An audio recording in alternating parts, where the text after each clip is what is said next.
MGM Studios, Soundstage 12, September 14, 1955.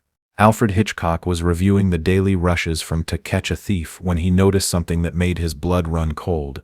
In one scene, Grace Kelly's eyes were blue. In the next scene, taken just hours later, her eyes were distinctly green. Hitchcock called his cinematographer immediately. "George, did we change the lighting between these two shots?" "No, Mr. Hitchcock. Same setup, same day." "Why?" Hitchcock stared at the film footage again. Same dress, same hairstyle, same perfect Grace Kelly features, but different colored eyes, and something else. A tiny scar above the left eyebrow that wasn't there in the morning footage. "Get Grace Kelly to my office. Now." When Grace arrived, Hitchcock studied her face carefully. Blue eyes, no scar above the eyebrow. "Grace," Hitchcock said slowly, "I need to ask you something, and I need you to tell me the truth. Do you have a twin sister?" Grace's face went white. After 7 years of the most carefully guarded secret in Hollywood history, someone had finally discovered the truth. Grace Kelly didn't just have an identical twin sister. Her sister Margaret had been secretly replacing her in movies for years. Some of Grace Kelly's most famous performances weren't Grace Kelly at all. The woman the world knew as Grace Kelly was actually two people, and the deception was about to destroy both their lives forever. To understand how this incredible deception began, you need to go back to Philadelphia, 1929. Grace and Margaret Kelly were born just 12 minutes apart. Grace first, then Margaret. They were so identical that even their own mother sometimes confused them as babies. The Kelly family kept Margaret's existence a secret from almost everyone. When Grace and Margaret were children, their father Jack Kelly made a decision that would shape both their lives forever. "One daughter is an opportunity," Jack Kelly told his wife. "Two identical daughters are a miracle, but only if the world thinks there's just one." Jack Kelly was an ambitious man who saw his daughter's identical appearance as a unique advantage. If Grace became famous, Margaret could step in whenever needed. If Grace got sick, Margaret could replace her. If Grace made a mistake, Margaret could fix it. From the age of 5, Grace and Margaret lived a carefully orchestrated lie. In public, only Grace existed. Margaret stayed home, studied privately, learned everything Grace learned. She was Grace Kelly's perfect understudy. Margaret didn't mind the arrangement at first. She loved her sister and was fascinated by the idea of being her secret double.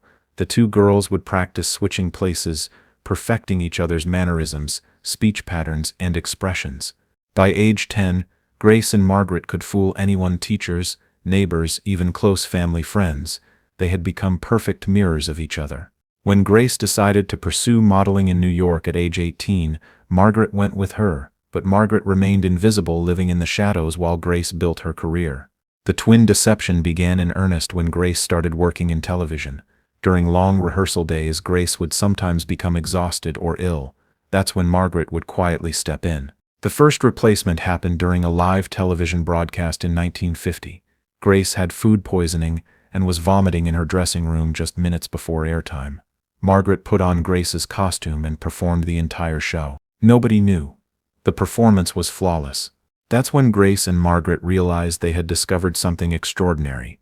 They were not just identical twins, they were interchangeable performers. When Grace moved to Hollywood in 1951, Margaret came with her. MGM Studio thought they were hiring one actress. They were actually getting two. The system Grace and Margaret developed was brilliantly simple. Grace would handle all the publicity, interviews, and social events. Margaret would step in during difficult scenes, dangerous stunts, or whenever Grace was unavailable. They had different strengths as performers. Grace was better with dramatic scenes and emotional moments. Margaret was better with physical comedy and action sequences. Together they created the perfect actress. The twin deception became most elaborate during the filming of High Noon in 1952. Grace was scheduled to film for 6 weeks, but she had also committed to a Broadway audition that conflicted with the movie schedule. Grace went to New York for the audition while Margaret stayed in Hollywood and filmed half of Grace Kelly's scenes in High Noon. When Grace returned, she filmed the other half. Neither the director nor the other actors knew that they had been working with two different people. Gary Cooper, Grace's co-star, later said something that makes sense now. "Grace Kelly was the most inconsistent actress I ever worked with. Some days she was brilliant with dialogue. Other days she was better with physical scenes. It was like working with two different people." He was exactly right. The deception required incredible attention to detail. Grace and Margaret had to maintain identical weight, identical hair color, identical mannerisms. They studied each other's performances obsessively, making sure they could seamlessly replace each other at any moment. They even developed a secret communication system. If Grace touched her left earring during a conversation, it meant she was struggling and needed Margaret to take over later. If Margaret adjusted her necklace, it meant she had noticed something Grace had missed. The twins' greatest challenge was maintaining their secret while living in Hollywood, where everyone watched everyone else. Grace rented a large house in Beverly Hills with a separate guest house. Margaret lived in the guest house and rarely left the property during the day. When they needed to switch places, they had elaborate protocols. Grace would enter the house through the front door while Margaret simultaneously left through the back door. They would change clothes and switch places within minutes. The deception became more sophisticated as Grace's career grew. During the filming of Dial M for Murder in 1954, Grace and Margaret were switching places multiple times per day. Hitchcock, who was directing the film, began to notice inconsistencies in Grace's performances that puzzled him. Some days her acting was methodical and precise. Other days it was more spontaneous and naturalistic. Grace Kelly has the most interesting dual nature of any actress I've ever worked with, Hitchcock told a reporter at the time. It's almost like she has two completely different personalities. Again, he was exactly right. The twin deception reached its peak during the filming of To Catch a Thief in 1955. Grace was exhausted from a grueling schedule and asked Margaret to take over for several scenes filmed on the French Riviera. Margaret spent 3 weeks in France, performing as Grace Kelly opposite Cary Grant. Grant never suspected he was working with a different person. But Margaret made a critical mistake. She was born with green eyes, while Grace had blue eyes. Margaret usually wore blue contact lenses to match Grace's appearance, but during one long day of filming, her eyes became irritated and she removed the contacts. That's how Alfred Hitchcock discovered the deception that had fooled Hollywood for 7 years. When Grace arrived at Hitchcock's office that September day, she knew the game was over. "How long has this been going on?" Hitchcock asked. Grace considered lying, but she knew Hitchcock was too intelligent to fool. "Since 1951, Grace said quietly. 7 years. Hitchcock was speechless. He was known for his meticulous attention to detail, yet 2 women had been deceiving him for years without his knowledge. "Where is she now?" Hitchcock asked. "At home. Waiting." Hitchcock insisted on meeting Margaret immediately. When Grace brought her sister to the studio, Hitchcock stared at them in amazement. "You're absolutely identical," he said. "I've been directing both of you for years and I never knew." Hitchcock asked Margaret to perform one of Grace's scenes from Dial M for Murder. Her interpretation was completely different from Grace's, but equally compelling. "You're both extraordinary actresses," Hitchcock said, "but what you've done is fraud. You've deceived the studio, the other actors, the audiences.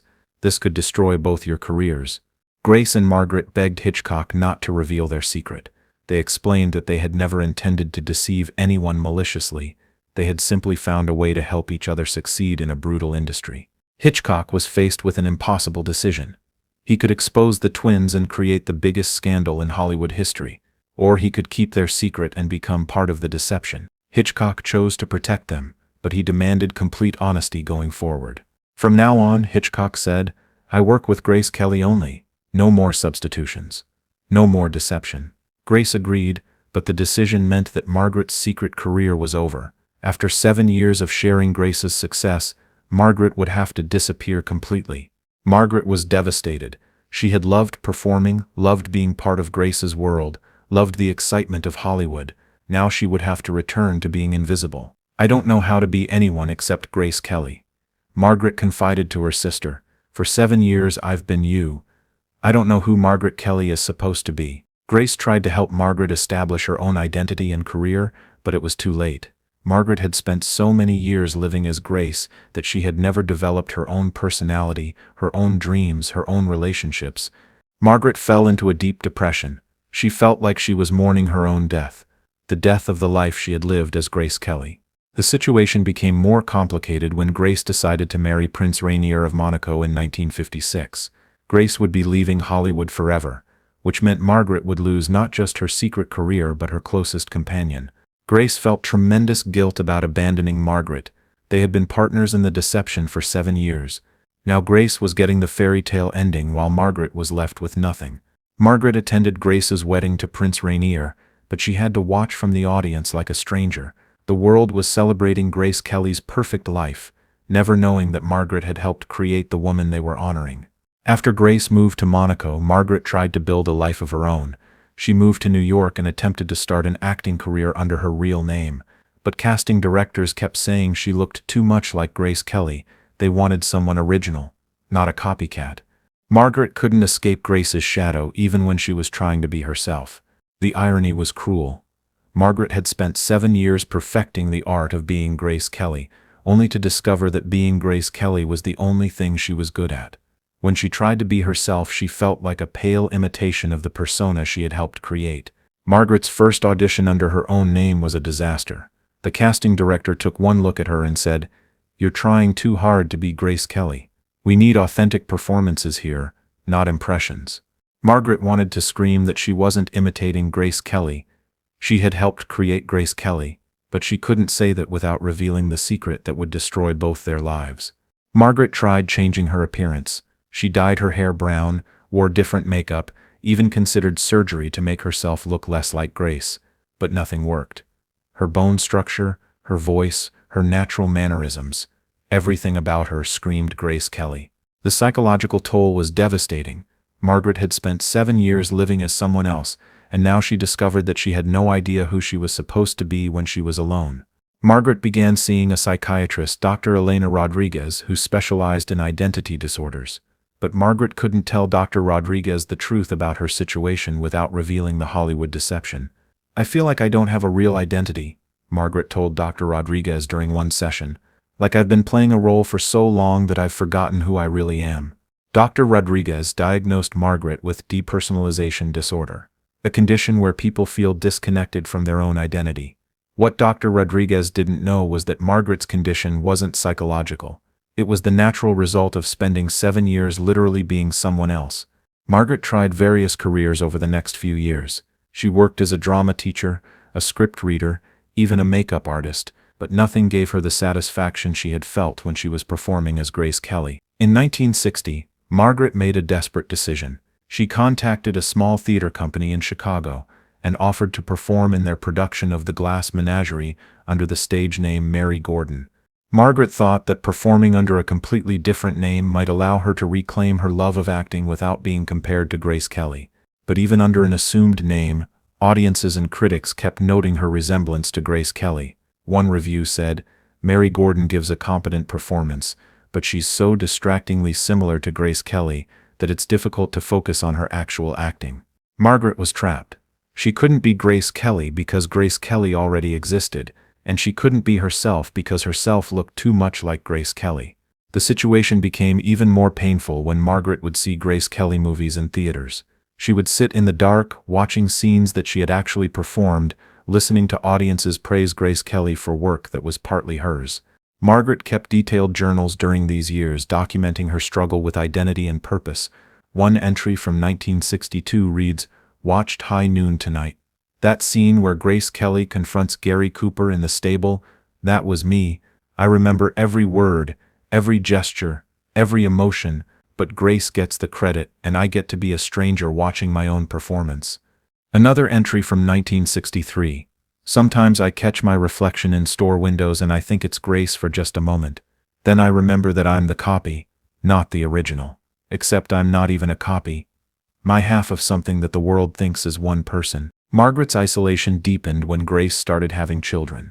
Caroline was born in 1957, Albert in 1958, Stephanie in 1965.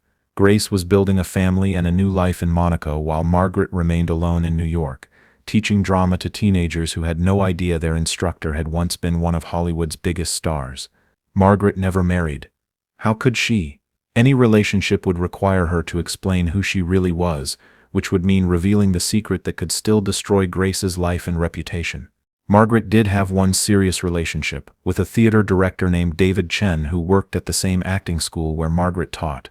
David was fascinated by Margaret's uncanny resemblance to Grace Kelly, but he fell in love with what he believed was Margaret's natural talent and intelligence.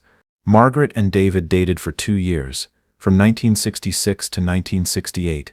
David proposed marriage, but Margaret couldn't accept. She couldn't marry someone without telling him the truth about her past, and she couldn't tell the truth without betraying Grace. Margaret broke up with David, telling him she wasn't ready for marriage. David was devastated and confused. He had thought they were perfect for each other. Years later, David wrote in his memoir, "Margaret Kelly was the most mysterious woman I ever knew. She had this depth and sophistication that seemed to come from experiences far beyond what she claimed to have lived. It was like she was carrying secrets that were too big for one person to bear alone." David was more perceptive than he knew. For the rest of her life, Margaret lived with the knowledge that some of Grace Kelly's most celebrated performances had actually been hers, but she could never claim credit for them. Grace and Margaret remained close, but their relationship was complicated by guilt, resentment, and loss. Grace felt guilty for leaving Margaret behind. Margaret felt resentful that Grace had gotten the life they had both created together. When Grace died in her car accident in Monaco in 1982, Margaret was the only person who fully understood what the world had lost. She had lived inside Grace Kelly's skin for 7 years. She knew Grace's dreams, fears, and secrets better than anyone. Margaret attended Grace's funeral, but again she had to mourn as a stranger. The world was grieving for Grace Kelly, the movie star and princess. Margaret was grieving for Grace Kelly, the sister, the partner, the other half of herself. Margaret Kelly lived until 2001, taking the secret of the twin deception to her grave. She never spoke publicly about her years as Grace Kelly's double. Before she died, Margaret gave an interview to a documentary filmmaker who was researching Grace Kelly's life. Margaret made the filmmaker promise not to release the footage until after her death. In the interview, Margaret finally told the truth about the deception that had defined both their lives. "People think Grace Kelly was perfect," Margaret said. "But the truth is, Grace Kelly was really two people. We each gave up half our lives to create one perfect person. Grace got the credit and the fairy tale ending. I got the secret and the shadows." "Do you regret it?" the filmmaker asked. Margaret considered the question for a long time. "I regret that we had to lie," she said finally. "I regret that I could never claim my own performances. I regret that Grace felt guilty about our arrangement until the day she died. But I don't regret helping my sister become everything she dreamed of being, even if it meant I could never become anything myself." The documentary footage was released in 2003, 2 years after Margaret's death. It sent shockwaves through Hollywood and the Grace Kelly fan community. Film scholars began re-examining Grace Kelly's performances, trying to determine which scenes were really Grace and which were Margaret. Some experts claim they can now identify the differences. Margaret's more physical performance style, her slightly different vocal rhythms, her more adventurous approach to comedy. Other experts maintain that the twins were so perfectly matched that it's impossible to distinguish their performances. Alfred Hitchcock, who died in 1980, never revealed the twins' secret during his lifetime. But after the documentary was released, some of Hitchcock's personal notes were discovered that referenced the Grace Kelly situation and maintaining the deception. One note, written in 1956, read, "Worked with the most extraordinary actress in Hollywood history, or rather actresses. Their secret dies with me." The twin deception raises fascinating questions about identity, authenticity, and performance. Was Grace Kelly a fraud for using her sister as a double, or were Grace and Margaret together creating something larger than either could achieve alone? The truth is that Grace Kelly, the movie star, was a collaborative creation. Two women, working in perfect harmony, created one of the most beloved actresses in Hollywood history. Grace got the fame, Margaret got the shadows, but together they created magic that fooled the world for 7 years and continues to enchant audiences today. The most remarkable thing about the twin deception isn't that it happened, it's that it worked so perfectly for so long. Grace and Margaret Kelly didn't just look identical, they became identical, sharing not just an appearance, but an entire identity. In the end, the question isn't whether Grace Kelly was really Grace Kelly. The question is whether it matters. The performances we love, the characters we remember, the moments that moved us, they were all real, whether they were created by Grace or Margaret or both of them together. The woman we knew as Grace Kelly was the product of two extraordinary people who loved each other enough to share a single life. That's not fraud. That's the most beautiful collaboration in Hollywood history. If this story amazed you, share it with others who love Hollywood mysteries. Hit that subscribe button and let us know in the comments.